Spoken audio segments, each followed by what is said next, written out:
사도 바울이 에베소서를 썼던 1세기 때는 로마가 온 세상의 패권을 쥐고 있었던 그런 때였습니다. 그런데 바울은 이 에베소서 편지를 통해서 로마의 영광을 드러내는 것이 아니라 하나님의 영광을 드러내고 있다는 거죠. 세상 사람들의 눈으로 볼 때에는 정치, 경제, 사회, 문화, 군사 모든 힘을 다 쥐고 있는 로마가 이 세상을 주도하고 이 세상을 통치하고 다스리는 것처럼 보일지 모르겠지만, 영의 눈을 열고 볼 때에 살아계신 하나님이 여전히 세상의 역사를 주관하고 계시고, 그 당시에 굉장히 작고 볼품없었지만 하나님의 몸된 교회를 통하여서 당신의 영광을 드러내시고 당신의 사역을 감당하게 하신다는 것입니다. 저는 사도 바울의 이 관점이 100번, 1000번 옳다라고 우리 성도님들에게 말씀드리고 싶습니다. 이 세상에 교회보다 더 소중한 공동체는 존재하지 않습니다. 동의하시면 아멘 합시다. 믿으시면 아멘 합시다. 정말 그렇습니다. 몇몇 교회들, 몇몇 목사님들의 부도덕함과 비윤리적인 그런 모습들 때문에 교회가 손가락질을 당하지만, 그렇다고 해서 모든 교회들을 우리가 다 싸잡아서 그렇게 손가락질하고 그렇게 도마 위에 올릴 필요가 없다라는 거죠. 너무나 성급한 일반화의 오류다라고 저는 생각을 합니다. 세상 사람들은 이런 요즘 이 어려운 교회의 모습들 때문에 성도들을 조롱하기도 하고 비아냥거리기도 하지만, 그래도 그렇지 않습니다. 부족하지만 하나님께서는 당신의 교회를 통하여서 계속해서 하나님의 나라를 확장시켜 나간다라는 사실을 여러분 명심하시기를 바랍니다. 1917년도에 그 당시 소련이었죠. 지금의 러시아인데 소련에 블라디미르 레닌이라는 사람이 있습니다. 이 사람이 소련의 공산주의 혁명을 일으켰던 사람이에요. 그러면서 이 사람이 가장 먼저 뭘 했냐면 교회의 문을 다 닫아버렸습니다. 그리고 그 빈 건물인 평소에 눈엣 가시와 같았던 교회 문을 다 닫아버리고 그 교회를 갖다가 노동자들의 숙소로 삼고 공산당 당원들의 관사로 삼고, 그리고 삼다가 더 이상 삼을 게 없으니까 스케이트장으로 만들었다라는 겁니다. 처음에는 아우 잘됐다, 꼴 보기 싫었는데 저 기독교인들 교회가 이렇게 무너지니 속이 다 후련하다라고 많은 사람들이 생각하고 칭찬했다라는 거죠. 이 정책에 동의했다라는 겁니다. 그런데 얼마 지나지 않아서 공산당의 간부들이 이구동성으로 이렇게 이야기를 했다고 합니다. 교회의 문이 닫히니 모든 문이 다 닫힌 것만 같다. 여러분 정말 그렇습니다. 교회의 문이 닫히면 구원의 문이 닫히게 됩니다. 여러분들이 어디 가서 복음을 듣겠습니까? 교회의 문이 닫히게 되면 하늘 문이 닫히게 되고, 교회의 문이 닫히면 은혜의 문, 축복의 문도 다 닫히게 된다라는 사실을 잊지 말고 기억하시기를 바랍니다. 아마 여러분들 영국 주재원으로 계시다가 탈북하셔서 대한민국으로 오시고 남한으로 오시고 대한민국의 국회의원이 되셨던 태영호 전 국회의원을 아마 잘 아실 겁니다. 이분이 한 교회에서 이런 간증을 하셨어요. 굉장히 흥미롭습니다. 1960년대만 해도 북한이 남한보다 더 잘 살았다라는 거예요. 그런데 하나님께서 이 땅에 하나님의 기름을 부어주시어서 하나님의 몸된 교회를 통하여서 복음을 듣고 잠자던 영혼을 흔들어 깨우기 시작했죠. 그렇게 해서 경제적으로 엄청난 성장을 이루게 됩니다. 그리고 많은 교회들과 많은 목사님들이 통일운동과 구국운동에 앞장서는 그런 모습을 보였어요. 그러자 북한의 김일성이 이 한국 교회와 한국의 목사들을 이용하려고 했다고 합니다. 그래서 그들을 이용하려면 북한에 교회가 있어야 되잖아요. 그런데 이미 북한에 있는 교회들은 다 무너지고 다 불태워버리고 예수 믿는 사람들을 다 숙청해버린 거예요. 그러니까 교회가 없지 않습니까? 그래서 가짜 교회를 세웠습니다.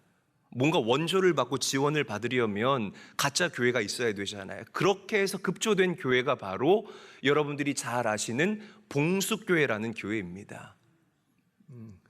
표정을 들어보니 처음 들어보는 것 같은 그런 표정이세요. 그 봉숙교회를 이제 세웠어요. 그 봉숙교회 안에 성도들이 있어야 되잖아요. 그런데 성도들이 어디 있습니까? 다 그렇게 잡아다 숙청을 했는데, 그래서 북한에서 이런 표현을 쓴다고 합니다. 성분 좋은 간부들. 이 성분이 아주 좋은 공산당 간부의 아내들 200명을 추려서 그 만화님들을 가짜 교인으로 위장시켰다고 합니다. 그렇게 해서 봉숙교회가 북한 땅에 세워지게 된 거예요. 그런데 이렇게 급조된 200명의 성도들이 하나님을 모르잖아요. 예수를 안 믿는 사람이잖아요. 그러니까 이 황금 같은 주일 이 시간에 교회 나와 앉아있는 게 너무 곤혹스러웠다고 합니다. 그래서 처음에는 교회에 잘 모이지를 않았다는 거예요. 그러자 출석부를 만들어서 출석을 체크하기 시작한 거예요. 이 시간에 교회에 안 나오면 당과 수령님에 대한 충성심이 부족한 것으로 알겠어 하면서 그렇게 출석을 체크하기 시작했다고 합니다. 그러니까 싫으나 좋으나 어떻게 해요? 교회에 나와서 앉아 있어야 되지 않습니까?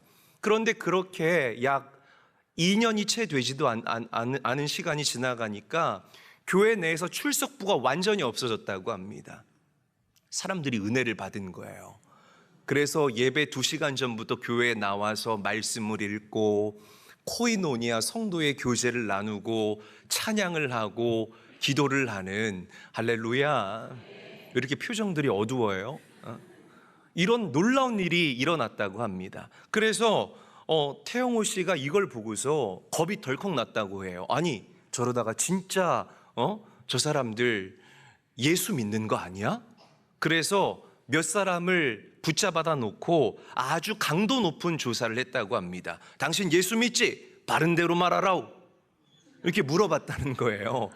물어보니까 이 사람들이 이구동성으로 똑같이 어떻게 말을 꼭 맞춘 것처럼 이렇게 얘기를 했다고 합니다. 우리는 예수 믿지 않습니다. 오직 당과 수령님을 위해서 충성도의 사명을 감당하고 있는 것입니다. 이렇게 얘기를 하더래요. 그런데 더 놀라운 일이 일어났다고 합니다. 교회 주변을, 예배 시간이 11시 예배였거든요. 교회 주변을 서성이는 사람들이 생기기 시작한 거예요. 봉숙교회는 급조된 교회였기 때문에 도시에 세워진 교회가 아니었습니다. 저기 멀리 도시와 떨어진 큰 언덕 위에 세워진 교회였는데 교회 주변을 맴도는 사람들이 한 10명 정도가 생겨났다고 합니다. 그냥 말없이 중얼중얼대면서 교회를 뱅글뱅글 도는 사람이 있는가 하면 말없이 조용히 앉아서 눈을 감고 있는 사람, 또 교회 쪽을 멍하니 바라보는 그런 사람들이 생겼다고 합니다. 아니, 그런데 더 놀라운 것은 이런 사람들의 숫자가 늘어나기 시작했다는 거예요. 50명, 100명, 200명, 점점점 그 숫자가 늘어나고 예배가 정확하게 12시에 끝이 났는데 12시가 땡 치면 흔적도 없이 이 사람들이 사라졌다라는 거예요. 태영호 씨가 이 모습을 보고 한 사람을 붙잡아다가 또 조사를 했다고 합니다. 물어봤대요. 당신 예수 믿습니까? 그러자 이 여인이 눈물을 툭툭 흘리면서 이렇게 대답을 했다고 합니다. 네, 저 예수 믿습니다. 저는 이제 죽어도 여한이 없습니다. 내가 비록 저 봉숙교회에 들어가서 함께 찬송할 수 없고 함께 말씀을 읽을 수 없고 함께 목사님의 말씀을 들을 수는 없지만 저는 이 북한 땅, 이 평양 땅에 교회가 세워지기를 40년 동안을 기도했던 사람입니다. 40년이 지난 지금 하나님께서 드디어 내 기도에 응답하여 주셨으니 저는 죽어도 여한이 없습니다. 나는 예수 믿는 사람입니다. 이렇게 자신을 드러냈다는 거죠. 태영호 씨가 이 사실에 큰 충격을 받았다고 해요. 그래서 영국으로 건너가서 한국으로 들어오게 되면서 예수님을 인격적으로 만나고 당신도 믿음의 길 위에서 열심히 믿음의 발걸음을 내딛고 있다라는 그런 간증을 하신 적이 있습니다. 여러분 보세요. 봉숙교회, 엉터리 교회입니다. 봉숙교회, 급조된 교회입니다. 그런데 하나님께서는 이렇게 급조된 엉터리 교회를 통해서도 차갑게 얼어붙은 저 북녘 땅에 뜨거운 하나님의 은혜를 부어주셨음을 믿으시기를 바랍니다. 교회는 이렇게 하나님의 영광을 드러내는 거룩한 하나님의 성전임을 믿으시기를 바랍니다. 교회가 도대체 어떤 곳이길래 하나님께서 당신의 교회를 이렇게 사랑하시고 이렇게 부족한 교회지만 교회를 통해서 하나님의 역사를 드러내실까? 오늘 말씀을 통해서 우리가 구체적으로 다뤄보기를 원합니다. 첫 번째, 교회는 예수 그리스도를 깨달은 공동체입니다. 한번 저를 따라합니다. 교회는, 크게 따라하죠. 교회는 예수님을 깨달은 공동체이다. 옆 사람과도 인사합니다. 교회는 예수님을 깨달은 공동체입니다. 인사하겠습니다. 자, 우리 에베소서 3장 2절에서 3절 말씀 함께 한번 읽어보죠. 함께 읽습니다. 시작. 너희를 위하여 내게 주신 하나님의 그 은혜의 경륜을 너희가 들었을 터이라. 곧 계시로 내게 비밀을 알게 하신 것은 내가 먼저 간단히 기록함과 같으니. 여러분, 비밀은 남에게 알리지 않는 것을 우리가 비밀이라고 이야기를 해요. 감추고 나만 아는 것. 그래서 누군가가 목사님, 이거 목사님한테만 얘기하는 건데 목사님만 알고 계세요 하면은 굉장히 가슴이 설레요. 와, 이거 나만 아는 거구나. 이 이야기가 얼마나 매력적으로 들리는지 몰라요. 그런데 사실 알고 보면 다 알고 있어요. 내가 제일 우리 교회에서 소식을 늦게 접하는 사람 중 하나입니다. 어쨌든 비밀이라는 것은 이렇게 알리지 않고 감추는 것을 비밀이라고 하잖아요. 그런데 사도 바울은 지금 이 비밀을 알리고 싶어서, 자랑하고 싶어서 막 이렇게 안달이 나 있는 상태예요. 한번 비밀을 말하고 싶어서 막 이렇게 마음이 달아있는 사도 바울의 모습을 생각해 보시기를 바랍니다. 그려보시기를 바랍니다. 도대체 사도 바울이 이야기하고자 했던 그 비밀이 과연 무엇일까? 바로 여러분들 안에 지금도 살아계시고 여러분들과 함께 하시는 우리의 주 그리스도 예수라는 사실을 믿으시기를 바랍니다. 이 비밀을 교회가 증거할 수 있어야 돼요. 여러분, 우리 제일교회가 존재하는 목적은 이 복음을 전하기 위해서입니다.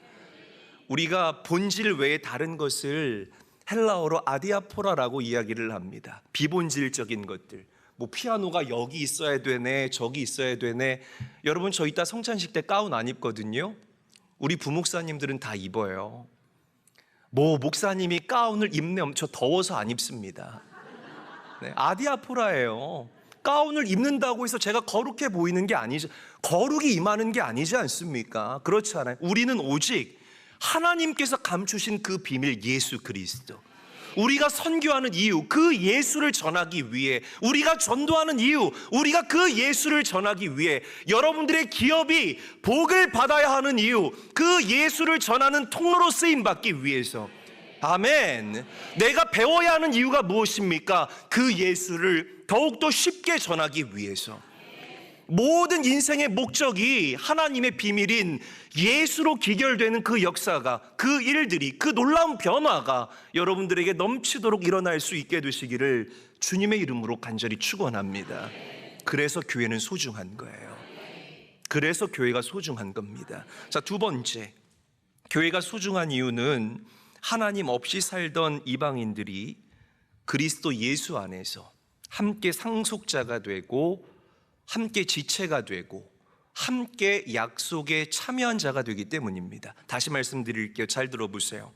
교회가 소중한 이유는 하나님 없이 살던 이방인들, 저와 여러분들이 그리스도 예수 안에서 함께 상속자가 되고 함께 지체가 되고 함께 약속에 참여한 자가 되기 때문입니다. 저를 크게 따라합니다. 함께 상속자가 되고 함께 지체가 되고 함께 약속에 참여한 자가 된다. 여러분, 기쁘지 않으세요? 오늘 표정이 왜 이렇게 굳어 있는지 모르겠어. 누구한테 혼났습니까? 내가 상속자가 된다는 것. 와, 상속을 받는데 그 표정으로 앉아 계실 거예요? 약속에 참여한 자가 되고 지체가 된다는 것. 여러분, 이것만큼 신바람 나는 일이 또 어디 있겠습니까? 예수 믿고 구원받은 저와 여러분들에게 하나님께서 영원한 천국을 상속하여 주신 줄로 믿으시기를 바랍니다. 기쁘시죠? 기쁘시면 웃으시면서 옆 사람과 인사합니다. 웃으시면서, 그 표정 안 되고요. 웃으면서, 밝게 웃으면서 웃어봐요, 빨리. 웃으시면서 옆 사람과 인사합니다. 우리는 상속자입니다. 인사하겠습니다.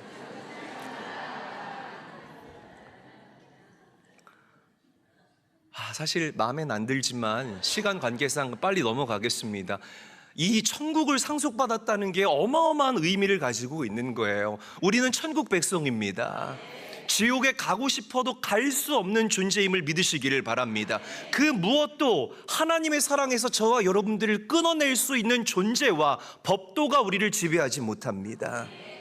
상속자라는 것. 두 번째, 우리가 함께 지체가 됐다라는 것은 이방인이었던 저와 여러분들이 하나님의 백성인 유대인들과 함께 그리스도의 몸인 교회를 이루는 지체가 되었다라는 것을 의미하는 겁니다. 자, 그리고 마지막으로 약속에 참여한 자. 여기서 말하는 약속은 프로미스가 아니에요. 여러분, 프로미스, 약속이라는 것은 너무나 가변적입니다.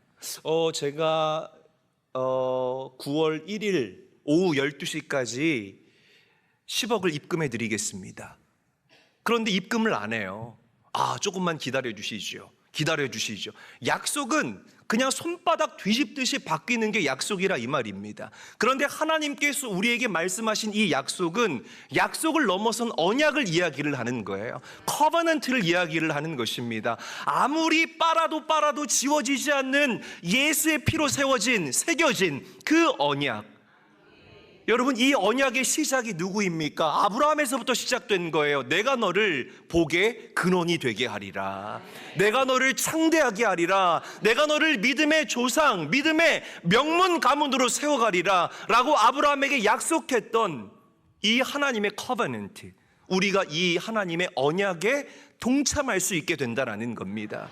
그래서 여러분들이 복 있는 존재가 된다는 거예요. 아멘. 여러분, 하나님께 감사하십시오.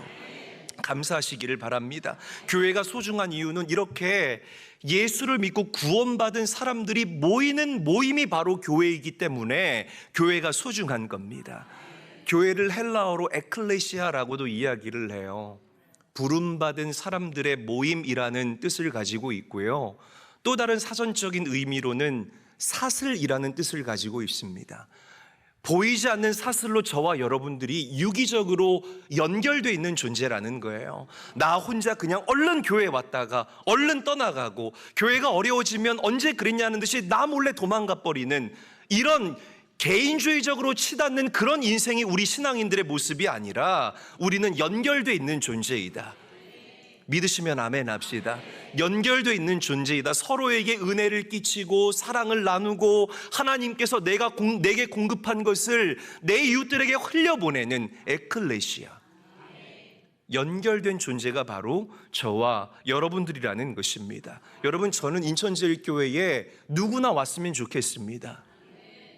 할렐루야. 어떤 과거가 있는 사람이든 어떤 아픔이 있는 사람이든 와서 복음을 만나고 그렇게 변하여 새 사람 되고 그 아픔까지도 하나님께서 아름답게 쓰시는 그 은혜를, 복음의 진수를 맛보고 경험하는 역사가 이 교회에서 일어날 수 있게 되기를 간절히 바라고 원합니다. 유대인과 이방인, 부자와 가난한 자, 배움이 있는 자와 배움이 없는 자, 어른과 아이, 남자와 여자, 그 누구든 주님의 몸된 교회에 나오면 에클레시아, 연결될 수 있다, 하나 될 수 있다, 그리스도의 몸을 이룰 수 있다라는 이 진리를 믿으시며 내가 교회에 소속되어 있다는 이 사실에 감사할 수 있는 우리 사랑하는 교회와 모든 성도들이 되시기를 주의 이름으로 간절히 축원합니다. 옆 사람과 인사하죠. 당신은 내 형제이고 자매입니다. 인사하겠습니다. 마지막 세 번째, 교회가 소중한 이유는 하나님 은혜와 경륜을 드러내는 통로이기 때문이에요. 한번 저를 따라하죠. 은혜와 경륜을 드러내는 통로.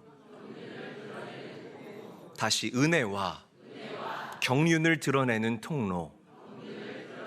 자, 에베소서 3장 10절에서부터 11절까지의 말씀 함께 한번 읽어보겠습니다. 시작. 이는 이제 교회로 말미암아 하늘에 있는 통치자들과 권세들에게 하나님의 각종 지혜를 알게 하려 하심이니 곧 영원부터 우리 주 그리스도 예수 안에서 예정하신 뜻대로 하신 것이라. 아멘. 교회로 말미암아 디아 테스 에클레시아스라고 헬라어로 우리가 읽고 발음합니다. 여러분, 참 놀라운 사실은 우리가 생각할 때에 하나님의 계시를 우리는 천군 천사들이 우리에게 전할 것으로 생각을 하는데 그게 아니라는 거예요. 하나님께서는 교회를 통해서 하나님의 비밀을 오히려 그 권세자들에게 교회가 전할 것이다 라고 이야기를 합니다. 조금 더 쉽게 이야기를 하자면 천사들이 우리를 볼 때에 참 저 죄인은 지옥불에 떨어져야 마땅할 텐데 라고 생각을 한다는 거예요. 그런데 하나님께서는 주님의 몸된 교회를 통해서 하나님의 사랑을 많은 사람들이 접하게 하고 그 하나님의 비밀인 예수 그리스도를 만나게 하시면서 그 사람이 구원받게 하시고 그 사람이 하나님의 자녀가 되게 하시고 천국의 상속자가 되게 하신다는 겁니다. 이게 바로 이 교회의 영광이다라고 성경은 이야기하고 있는 것이에요. 사도 바울이 이 진리를 깨달은 겁니다. 나 같은 사람을 하나님께서 이방인의 사도와 이 하나님의 비밀인 예수 그리스도를 전하는 일 가운데 사용하시다니. 여러분들이 잘 아시다시피 에베소서는 옥중서신 중에 하나예요. 이 말은 사도 바울이 에베소서를 쓸 때에 에베소서를 로마 감옥에서 썼다는 거죠. 로마 감옥에 있는 그 형편이 어떻게 다른 사람을 권면할 수 있겠습니까? 네코가 석자인데요. 그런데 사도 바울은 도리어 에베소 교회 성도들을 도전하고 위로합니다. 여러분, 내가 지금 12절인가 11절에 기록도 있을 거예요. 여러분, 내가 지금 고난당한다고 해서 여러분 주눅들거나 낙심하지 마세요. 하나님께서는 반드시 이 일을 당신의 영광으로 사용하실 것입니다. 할렐루야. 여러분, 교회가 없다면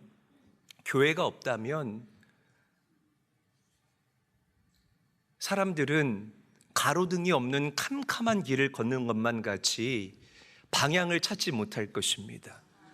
교회의 문이 닫힌다면 마치 노아 시대의 방주의 문이 셧다운된 것과 똑같습니다. 하나님께서는 부족하지만 교회를 통하여서 지금도 일하고 계시고 교회를 통하여서 당신의 사역을 확장해 나아가고 계신다는 사실을 믿으시기를 바랍니다. 그래서 종교개혁자 존 칼빈이 이런 이야기를 했죠. 제가 읽어드리겠습니다. 하나님을 아버지로 섬기는 자는 교회를 어머니로 섬겨야 한다. 교회 밖에서는 우리가 구원의 방법을 찾을 수 없기 때문이다. 여러분, 주님의 몸된 교회를 소중히 여길 수 있게 되시기를 예수님의 이름으로 간절히 축원합니다.